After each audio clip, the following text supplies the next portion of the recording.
Still remember that night like it was yesterday. The air smelled like vanilla candles and fresh basil from the pasta I'd spent hours perfecting.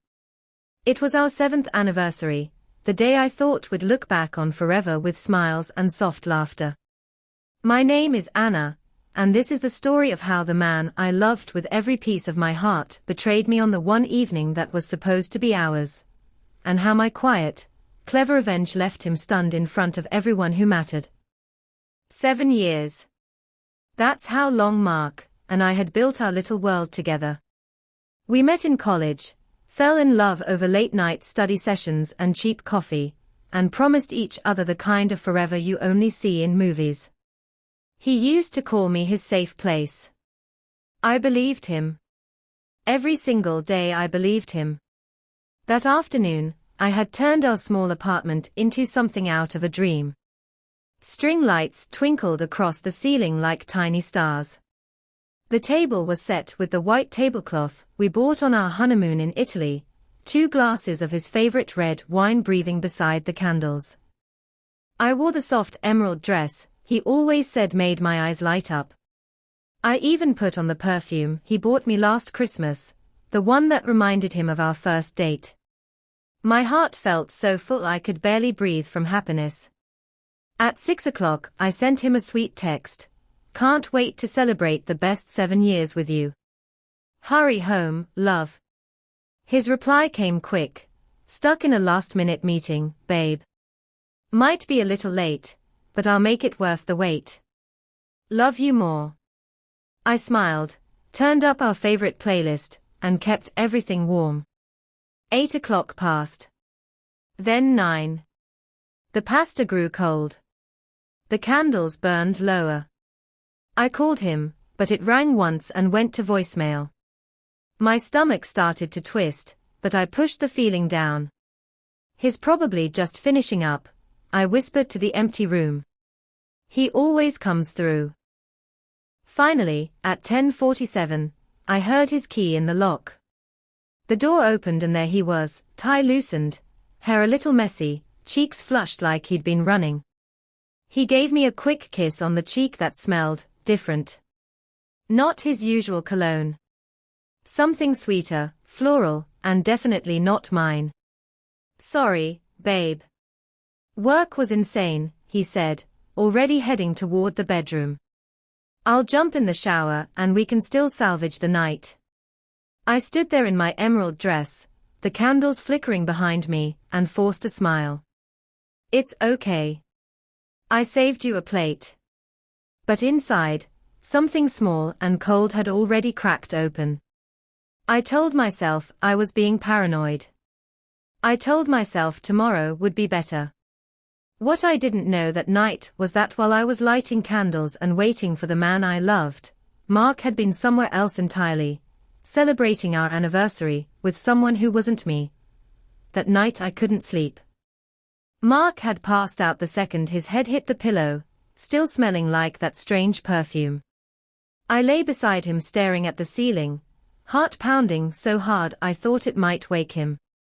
Around 2 in the morning I slipped out of bed, grabbed his phone from the nightstand, and did something I had never done before. I opened it. The messages were still on the screen. Lisa, tonight was perfect. I can't stop smiling. Happy anniversary to us, baby winking face. Mark, best night I've had in years. Can't wait to do it again. Love you. My hands started shaking so badly, I almost dropped the phone. Lisa. His assistant. The same woman who had been working late with him for the past 6 months. Photos were attached, the two of them in a dimly lit hotel room, her head on his shoulder, his arm around her waist. The timestamp was exactly when he was supposed to be coming home to me. I sank to the bathroom floor, dress still on, and cried until I had no tears left. 7 years. 7 years of building a life, of trusting him when he sighed. He was tired, of believing every "I love you" and every late-night kiss. All of it had been a lie. On our anniversary. The next morning I smiled like nothing was wrong. I made him coffee exactly the way he liked it. I kissed his cheek when he left for work. But inside I was shattered. Every memory felt poisoned. Our wedding photos on the wall now looked like a cruel joke. I spent the whole day walking around our apartment like a ghost, touching things we had picked out together, and wondering how someone could look me in the eyes and lie so completely. For the next 2 weeks I barely ate. I cried in the shower so he wouldn't hear.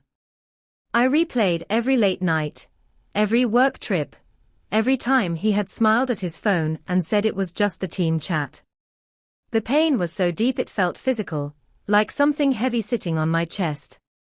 I kept thinking, how could he do this to us? How could he do this to me on our anniversary? But one quiet afternoon, while he was at the office, something inside me shifted. The tears stopped.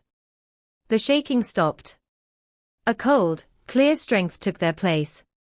I wasn't going to scream. I wasn't going to cry in front of him. I was going to do something smarter. I started saving every screenshot. I quietly asked a friend who knew a private investigator. Within days I had hotel receipts, more messages, even photos of them together on the exact night of our anniversary.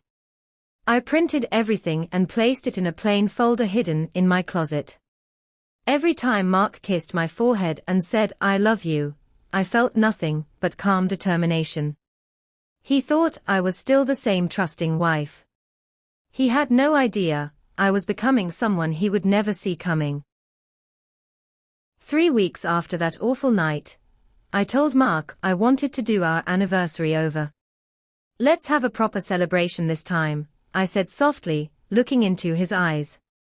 "Invite our closest friends and family. I want to feel special again." He lit up. "Anything for you, babe. I'll handle the guest list." I smiled and let him think he was in control. The night of the party our apartment glowed again. Same string lights, same playlist, same red wine. 30 people filled the room. Our parents, his sister, our closest friends, even a few colleagues. Mark was laughing, telling everyone how lucky he was to have me.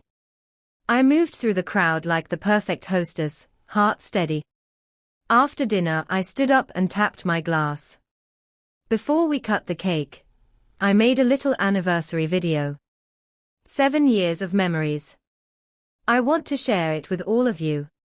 Mark beamed. The lights dimmed. The projector came on. It started beautifully. Our wedding, our first apartment, beach vacations, lazy Sunday mornings. Everyone sighed and smiled. Then the music changed. The screen filled with screenshots. Hotel receipts dated on our anniversary. The messages. The photos of him and Lisa. The last slide was simple, a single line in elegant white text, "Happy anniversary, to the truth." The room went completely silent. Mark's face drained of color. He looked at me, eyes wide with shock. "Anna, what is this?" I kept my voice calm and clear, the way I had practiced in the mirror 100 times. "This is what you were really doing on our anniversary, Mark. While I waited with cold pasta and burning candles, you were with her. I loved you with everything I had. But I love myself more. I filed for divorce yesterday. The papers are on the table by the door." Gasps rippled through the room. His mother covered her mouth. His best friend stared at him in disbelief. Mark stood there frozen, completely stunned, as every person who had ever celebrated our love now looked at him with new eyes. If you're watching this and you've been betrayed, I want you to hear me. Your pain is valid. Your anger is valid. But you don't have to become bitter. You can become unstoppable. Take your time. Heal quietly. Plan wisely. And when you're ready, rise in a way that protects your peace and exposes the truth. Because the strongest revenge isn't destroying them. It's rebuilding yourself so beautifully that they have to watch you shine from the ruins they created. I'm no longer the woman who was betrayed. I'm the woman who chose herself. And that is the most powerful thing I've ever done.